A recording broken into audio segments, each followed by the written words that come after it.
বিসমিল্লাহির রহমানির রহিম। প্রিয় দেশবাসী, আসসালামু আলাইকুম। হিজরি 61 সনের পবিত্র এই দিনে ফোরাত নদীর তীরে কারবালার প্রান্তরে মহানবী হজরত মুহাম্মদ সাল্লাল্লাহু আলাইহি সাল্লামের দৌহিত্র হজরত ইমাম হোসেন ও তার পরিবারের সদস্যরা শহীদ হয়েছিলেন। আমি তাদের প্রতি গভীর শ্রদ্ধা জানাচ্ছি।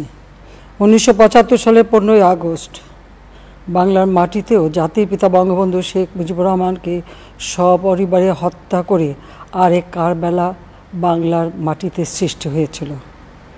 যারা শাহাদাত বরণ করেছেন আমি তাদের প্রতি শ্রদ্ধা জানাচ্ছি। 1971 সালে মহান মুক্তিযুদ্ধের 23 লাখ শহীদ এবং 2 লাখ নির্যাতিতা মা বোনের প্রতি শ্রদ্ধা জানাই। প্রিয় দেশবাসী, আজকে অত্যন্ত বেদনা ভারাক্রান্ত মন নিয়ে আপনাদের সামনে উপস্থিত হয়েছি। লাখো শহীদের রক্তের বিনিময়ে অর্জিত স্বাধীন বাংলাদেশের জনগণের আর্থসামাজিক উন্নয়নের জন্য নিরলসভাবে পরিশ্রম করে যাচ্ছি। বিগত 15 বছরের মধ্যে বাংলাদেশের মানুষের ভাগ্যের পরিবর্তন করতে সক্ষম হয়েছি। শিক্ষা, দীক্ষা, জ্ঞান, বিজ্ঞান, প্রযুক্তি ব্যবহার এবং মানুষের মৌলিক চাহিদা পূরণ করতে অন্ন, বস্ত্র, বাসস্থান, চিকিৎসা, শিক্ষার ব্যবস্থা করে জনগণকে উন্নত জীবন দেওয়ার যাত্রা শুরু করেছি। অনেক সাফল্য অর্জন করেছি। বাংলাদেশকে বিশ্ব দরবারে একটা মর্যাদার আসনে অধিষ্ঠিত করতে সক্ষম হয়েছি। তারপরও আমাদের আরও অনেক দূর যেতে হবে। বাংলাদেশের মানুষ যখন একটু স্বস্তি শান্তিতে ফিরে, যখন তাদের মাঝে এমন কোনো ঘটনা ঘটে যা অত্যন্ত বেদনাদায়ক। 2018 সালে ছাত্র সমাজের আন্দোলনে পরিপ্রেক্ষিতে সরকার সরকারি চাকরিতে কোটা প্রথা বাতিল করে একটা পরিপত্র জারি করে। পরবর্তীকালে মুক্তিযোদ্ধাদের পক্ষ থেকে কোটা বহাল রাখার পক্ষে উচ্চ আদালত 2018 সালে জারি করা সরকারের পরিপত্র বাতিল করে দেয়। সরকারের পক্ষ থেকে পরিপত্র বহাল রাখার জন্য সর্বোচ্চ আদালতে আপিল করা হয় এবং মহামান্য আদালত শুনানির দিন ধার্য করে। এ সময় ছাত্ররা কোটা সংস্কারের দাবি নিয়ে আবারও আন্দোলন শুরু করে।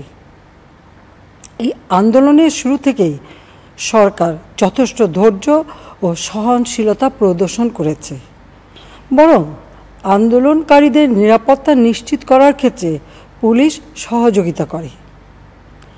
মহামান্য রাষ্ট্রপতির কাছে যখন আন্দোলনকারীরা স্মারকলিপি প্রদান করার ইচ্ছা প্রকাশ করে, সেক্ষেত্রে তাদের সুযোগ করে দেওয়া হয় এবং নিরাপত্তারও ব্যবস্থা নেওয়া হয়। অত্যন্ত পরিতাপের বিষয় হলো কিছু মহল এই আন্দোলনের সুযোগটা নিয়ে অনাকাঙ্ক্ষিত উচ্চাবিলাস চরিতার্থ করার সুযোগ নিয়ে সন্ত্রাসী কর্মকাণ্ডে লিপ্ত হয়। এর ফলে এই কোমলমতি শিক্ষার্থীদের আন্দোলনকে ঘিরে যে সকল ঘটনা ঘটেছে তা খুবই বেদনাদায়ক ও দুঃখজনক। অহেতুক কতগুলি মূল্যবান জীবন ঝরে গেল। আপনজন হারাবার বেদনা যে কত কষ্টের তা আমার থেকে আর কে বেশি জানে। যারা মৃত্যুবরণ করেছে তাদের আত্মার মাগফিরাত কামনা করছি। পরিবারের সদস্যদের প্রতি গভীর সমবেদনা জানাচ্ছি। আমি প্রতিটি হত্যাকাণ্ডের নিন্দা জানাই। যে সকল ঘটনা ঘটেছে তা কখনোই কাম্য ছিল না। চট্টগ্রামে সন্ত্রাসীরা বহুতল ভবনের ছাদ থেকে ছাত্রদের হত্যার উদ্দেশ্যে নির্মমভাবে নিচে ছুঁড়ে ফেলে দিয়েছে। অনেক ছাত্রের হাত পায়ের রগ কেটে দেয়, তাদের উপর লাঠি পেটা ও ধারালো অস্ত্র দ্বারা আঘাত করে। একজন মৃত্যুবরণ করেছে, অনেকে মৃত্যুর সাথে পাঞ্জা লড়ছে। ঢাকা, রংপুর এবং রাজশাহী বিশ্ববিদ্যালয়ের উপাচার্যের বাসভবন ও ছাত্রছাত্রীদের আবাসিক হলে অগ্নিসংযোগ ও ভাঙচুর করা হয়। সাধারণ পথচারী, দোকানিদের আক্রমণ, এমনকি রোগীবাহী অ্যাম্বুলেন্স চলাচলে বাধা প্রদান করা হয়। মেয়েদের হলে ছাত্রীদের উপর আক্রমণ করা হয়েছে এবং লাঞ্ছিত করা হচ্ছে। আবাসিক হলে প্রবোজদের হুমকি দেওয়া হয় এবং আক্রমণ করা হয়েছে। শিক্ষকদের উপর চড়াও হয়ে তাদের গায়ে হাত তোলা হয়েছে। আমি বিশ্বাস করি যারা কোটা সংস্কার আন্দোলনে জড়িত তাদের সাথে এই সকল সন্ত্রাসীদের কোনো সম্পর্ক নেই, বরং সন্ত্রাসীরা এদের মধ্যে ঢুকে সংঘাত ও নৈরাজ্যকর পরিস্থিতির সৃষ্টি করছে। এই ধরনের ঘটনার সঙ্গে যারা জড়িত তাদের চিহ্নিত করে উপযুক্ত শাস্তির ব্যবস্থা করা হবে। যারা হত্যাকাণ্ডের শিকার হয়েছে তাদের পরিবারের জন্য জীবন জীবিকা নির্বাহের ক্ষেত্রে যে সহযোগিতা দরকার তা আমি করব।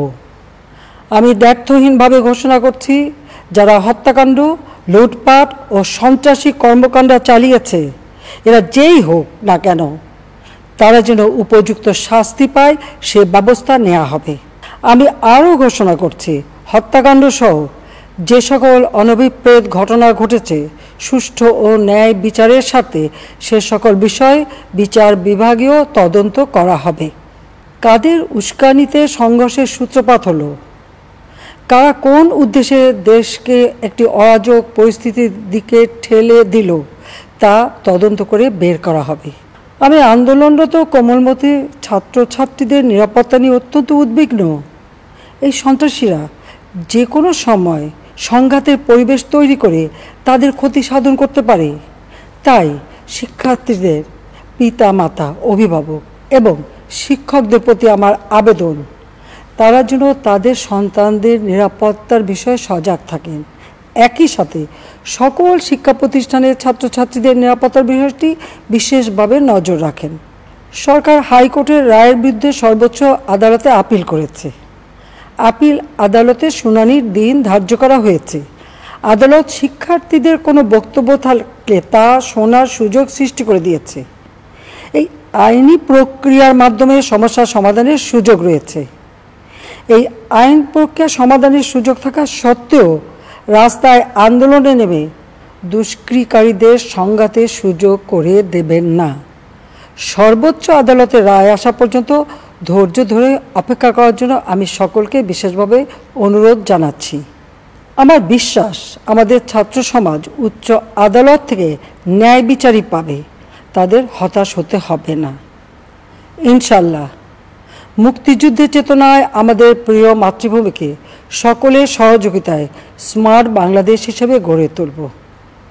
আমি আবারও এই অনাকাঙ্ক্ষিত ঘটনায় যারা নিহত হয়েছেন তাদের জন্য গভীর দুঃখ প্রকাশ করছি এবং পরিবারের সদস্যদের প্রতি আমার সমবেদনা জানাচ্ছি।